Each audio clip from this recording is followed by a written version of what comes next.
योगी जी का स्वागत है।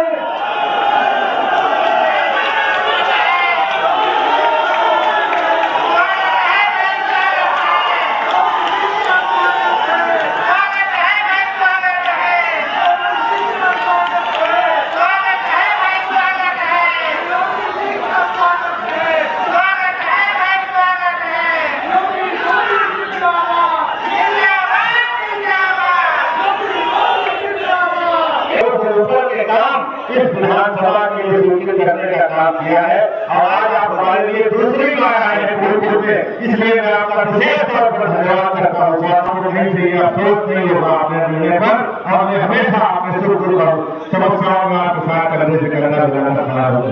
इन्हीं शब्दों के साथ आप सभी लोगों का मंचा की समस्त अतिथि का समझना में नाम नहीं ले पाया, सबसे क्षमा मांगते हुए बहुत बहुत स्वागत करना भगवान और प्रणाम करता हूँ।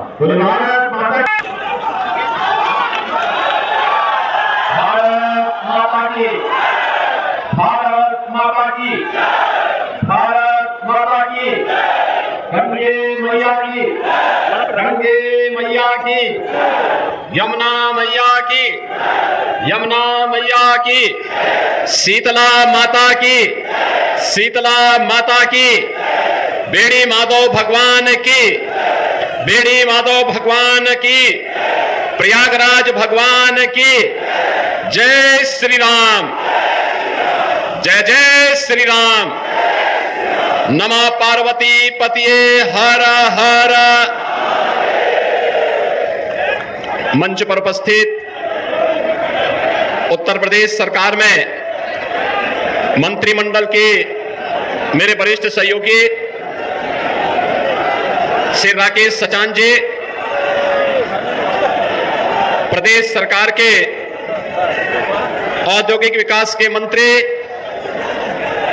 श्री नंद गोपाल गुप्ता नंदी जी, प्रदेश प्रयागराज के फूलपुर में भारतीय जनता पार्टी अपना दल निषाद पार्टी और सुहेलदेव राजभर पार्टी के प्रत्याशी श्री दीपक पटेल को अपना आशीर्वाद प्रदान करने के लिए उपस्थित मेरे सभी बहनों और भाइयों, प्रयागराज की इस पावन धरा को मैं नमन करते हुए आप सभी का अभिवादन करता हूं, आपका अभिनंदन करता हूं। बहनों और भाइयों, मुझे आधे घंटे पहले आना था। कल मैं वाराणसी में देव दीपावली के कार्यक्रम में था। देश के महामहिम उपराष्ट्रपति जी आज वहां पर उपस्थित थे। देवताओं की दीपावली हमारी काशी में कैसे होती है दुनिया ने देखा, और लाखों की संख्या में देश और दुनिया के श्रद्धालुजन पर्यटक कल काशी में आए थे। और मैं प्रयागराज के फूलपुर विधानसभा क्षेत्र में आने के लिए समय पे हम लोग चलते, लेकिन कल रात्रि में एक दुखद घटना झांसी में घटित हुई। झांसी रानी लक्ष्मीबाई मेडिकल कॉलेज में छोटे बच्चों के एक नवजात शिशु का जो वार्ड होता है, जो कम वेट के बच्चे होते हैं, समय के पहले जो बच्चे पैदा हो जाते हैं, जिन बच्चों में गंभीर बीमारी हो जाती है, नवजात शिशु होते हैं, उन बच्चों का जो वार्ड था उसमें अचानक शॉर्ट सर्किट से आग लगने के कारण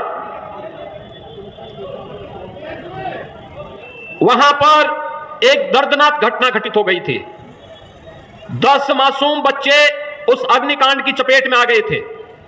तो उसी की व्यवस्था में वहां पर शेष 54 बच्चों को सुरक्षित निकाला जा सके और उन बच्चों को उपचार की व्यवस्था दी जा सके, इसकी व्यवस्था में देर रात्रि से ही हम लोग लगे थे। और रात्रि में ही स्वास्थ्य मंत्री और प्रदेश के डिप्टी सीएम श्री ब्रजेश पाठक जी भी वहां पहुंच गए थे और 10 बच्चों की वहां दुखद मौत हुई है। शेष बच्चे सुरक्षित हैं, वहां पे स्वास्थ्य विभाग की पूरी टीम, मेडिकल कॉलेज की पूरी टीम, प्रशासन और पुलिस प्रशासन की पूरी टीम सभी को सुरक्षित निकालने में सफल रही। लेकिन मेरी संवेदना उन सभी परिजनों के प्रति है जिन्होंने अपने मासूम बच्चों को खोया है। और मुझे लगता है कि संवेदना के इस क्षण में हमारी संवेदना इस प्रकार की दुखद और दुर्भाग्यपूर्ण घटनाओं के प्रति होनी ही चाहिए। बहनों और भाइयों, इसलिए चाहते हुए भी व्यवस्था में लगे होने के कारण समय से मैं आपके बीच में यहां पर नहीं आ पाया।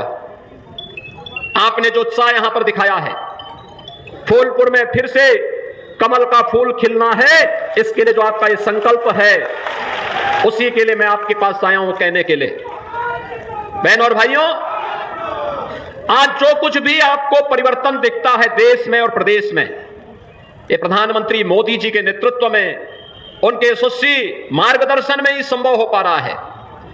चाहे मेडिकल कॉलेज की स्थापना के कार्य हो, चाहे वह देव दीपावली का भव्य कार्यक्रम काशी का रहा हो, चाहे वह दीपोत्सव का भव्य आयोजन अयोध्या धाम का हो, चाहे वह गंगा एक्सप्रेसवे को मेरठ से प्रयागराज से जोड़ने का हो, चाहे वह 2025 का भव्य और दिव्य कुंभ का हो, ये केवल और केवल डबल इंजन की भाजपा की सरकार कर सकती है। समाजवादी पार्टी का कोसों दूर तक इससे कोई रिश्ता नहीं है। युवाओं से कौन मतलब रह गया है? इनको किसानों से कौन मतलब रह गया है? इनको व्यापारियों से मतलब नहीं, इनको विकास से मतलब नहीं। इनका तो एक ही सिद्धांत है कि सबका साथ और सिपाही परिवार का विकास। उससे ऊपर ये सोच भी नहीं सकते, उससे ऊपर इनकी सोच है भी नहीं। याद करिए, हमने पहले दिन कहा था उत्तर प्रदेश के अंदर, उत्तर प्रदेश की धरती को दंगा मुक्त बनाएंगे। उत्तर प्रदेश की धरती में कोई भी माफिया हो, वह खनन माफिया हो, वह नकल माफिया हो, वह वन माफिया हो, वह पशु माफिया हो, उससे सख्ती से निपटेंगे। और बहनों और भाइयों, आपने देखा होगा समाजवादी पार्टी को इससे पीड़ा होती है। नकल माफिया को भी बचाने के लिए वह कितनी एड़ी चोटी, आज भी आप देख लीजिए, जितने बड़े दुर्दांत खतरनाक माफिया हैं, वे सब सपा के गले के हार हैं। उन्हीं से इनकी आजीविका चलती है, उन्हीं के भरोसे ये लोग जीते हैं। और इसीलिए जब युवा माफिया के खिलाफ हम कार्रवाई करेंगे, किसी भी युवा के भरोसे के साथ खिलवाड़ करने की छूट नहीं देंगे किसी को भी। प्रतियोगी परीक्षाएं सुचितापूर्ण तरीके से संपन्न हो, इसके लिए माहौल सरकार भी बनाएगी, संबंधित चयन बोर्ड और आयोग भी उसके लिए पूरी प्रतिबद्धता के साथ कार्य कर रही हैं। अच्छे नौजवान जब सेवा में आएंगे तो विकास की गति को द्रुत गति से आगे बढ़ाने के साथ ही गरीबों तक शासन की योजना को पहुंचाने में भी अपना योगदान देंगे। और प्रयागराज की धरती तो ये भगवान प्रयागराज की है, भगवान बेनी माधव की है, भगवान भारद्वाज की है, मां गंगा यमुना और सरस्वती की त्रिवेणी की है। ये पावन धरा तो हमारे लिए एक ऐसी पावन धरा है कि प्रयागराज का कुंभ अब तो दुनिया के अंदर मानवता के मूर्त सांस्कृतिक धरोहर के रूप में प्रधानमंत्री मोदी जी के प्रयास से आज मान्यता प्राप्त कर चुका है। बहनों और भाइयों, ये समाजवादी पार्टी राम मंदिर का विरोध करती है, दीपोत्सव का विरोध करती है, देव दीपावली का विरोध करती है,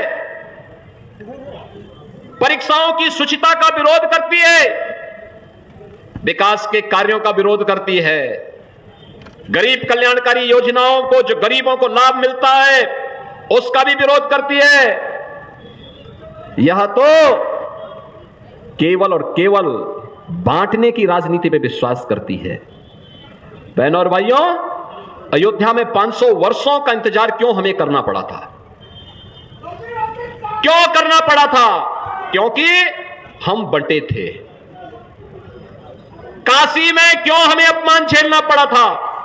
क्योंकि हम बंटे थे। मथुरा में क्यों अपमान झेलना पड़ा? क्योंकि हम बंटे थे। और जब बंटे थे तो कटे थे। बंटना नहीं है, एकजुट होना है। याद रखना, भारत की आज की सबसे बड़ी चुनौती है जाति के नाम पर बांटने वाले लोग देश के दुश्मन की तरह काम कर रहे हैं। ये आपको जाति के नाम पर बांटेंगे, तुष्टीकरण की नीति पर चलेंगे। दुर्भाग्य से अगर सत्ता कभी ऐसे लोगों को मिल जाती है तो एक गरीब हिंदू टकटकी लगाई देखते रह जाता है, लेकिन कभी उसको शासन की योजना का लाभ नहीं मिल पाता है। आपने पिछले 10 वर्ष में देश के अंदर और 7-7.5 वर्ष में उत्तर प्रदेश के अंदर देखा होगा, 56 लाख गरीबों को मकान मिला, कोई भेदभाव नहीं। 2.5 करोड़ से अधिक गरीबों के घर में शौचालय बने, कोई भेदभाव नहीं। लगभग 2 करोड़ गरीबों के घर में उज्ज्वला योजना का रसोई गैस का सिलेंडर पहुंचा, कोई भेदभाव नहीं। बहनों और भाइयों, 1 करोड़ 56 लाख गरीबों को फ्री में बिजली के कनेक्शन मिले, कोई भेदभाव नहीं। 14 लाख किसानों के बिजली के बिल, ट्यूबवेल के बिल माफ किए गए, कोई भेदभाव नहीं हुआ। करोड़ों किसानों के से हम उनके धान और गेहूं की एमएसपी के दाम पर उपज खरीदते हैं, कोई भेदभाव नहीं हुआ, कोई भेदभाव नहीं हुआ। प्रदेश में 15 करोड़ और देश में 80 करोड़ गरीबों को फ्री में राशन दिया जा रहा है, कोई भेदभाव नहीं। 1 करोड़ परिवारों को उत्तर प्रदेश में वृद्धावस्था पेंशन, निराश्रित महिला पेंशन और दिव्यांगजन पेंशन में 12,000 रुपए महीने साल का दिया जा रहा है, कोई भेदभाव नहीं हुआ। कन्या सुमंगला योजना में कोई भेदभाव नहीं हुआ। सामूहिक विवाह योजना में कोई भेदभाव किसी बेटी के साथ नहीं हुआ, क्योंकि हमारा तो कहना है कि बेटी सबकी बेटी होती है। आयुष्मान भारत में 10 करोड़ उत्तर प्रदेश का नागरिक 5 लाख रुपए का स्वास्थ्य कवर प्राप्त करता है, कोई भेदभाव नहीं हुआ। हमने तो, मोदी जी ने तो एक ही बात सिखाई, सबका साथ और सबका विकास का। हमने तो सबको जोड़ने का प्रयास किया, लेकिन हमने ये भी कहा विकास सबका, सुरक्षा सबको, लेकिन तुष्टीकरण किसी की नहीं, तुष्टीकरण किसी की नहीं करेंगे।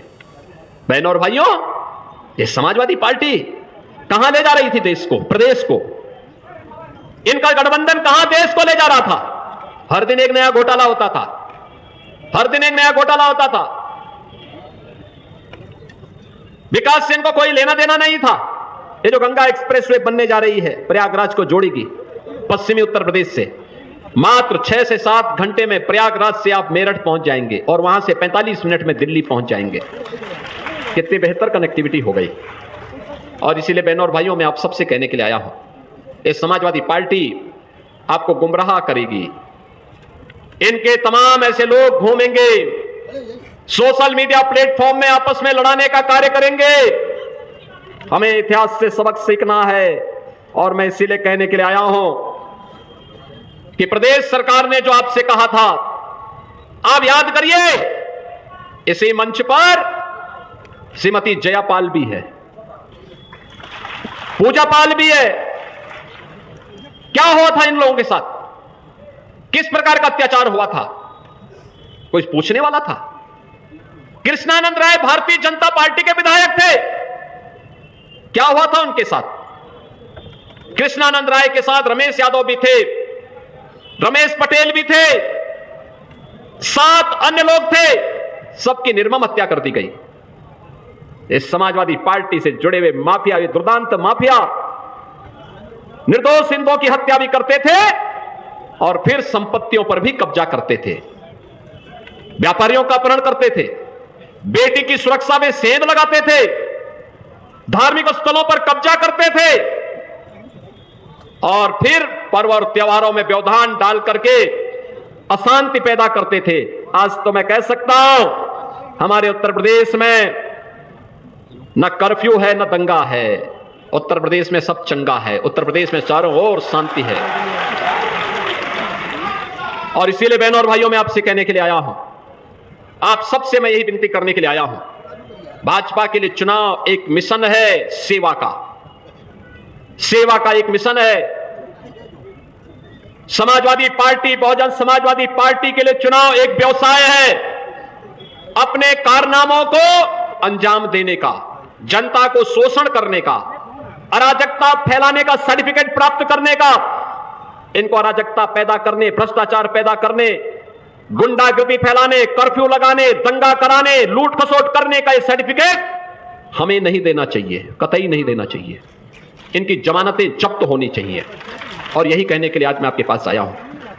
भारतीय जनता पार्टी, अपना दल, निषाद राज पार्टी, हमारे जितने भी सहयोगी दल हैं, इन सब ने श्री दीपक पटेल को प्रत्याशी बनाकर के आपके बीच उतारा है। बहनों और भाइयों, वो एक अनुभवी और कर्मठ कार्यकर्ता है, अनुभवी है, कार्य करने का अनुभव है और साथ साथ जूझने का भी एक सामर्थ्य है। विकास के लिए जो भी आपका आह्वान होगा, वह विकास आपके फूलपुर में पहुंचेगा, फूलपुर में आएगा। उसके लिए फूलपुर वासियों को फिर इधर उधर जाने की आवश्यकता नहीं पड़ेगी। अच्छे लोग चुनेंगे तो विकास आपके द्वार तक लेके आ जाएगा। और इसीलिए मैं आपसे कहने के लिए आया हूं, 20 तारीख को जो चुनाव होने जा रहे हैं, इस चुनाव में से दीपक पटेल जी को कमल चुनाव चिन्ह पर भारी बहुमत से विजयी बना करके भेजना है। बना के भेजेंगे। फूलपुर में थोड़ा दोनों हाथ पा करके आशीर्वाद दे करके बताओ, मुझे आश्वस्त करो, आप सभी लोग आशीर्वाद देंगे? सभी लोग सहमत हैं? सभी लोग सहमत हैं? तो फिर मेरे साथ बोलेंगे, भारत माता की, भारत माता की, भारत माता की जय श्री राम, जय जय।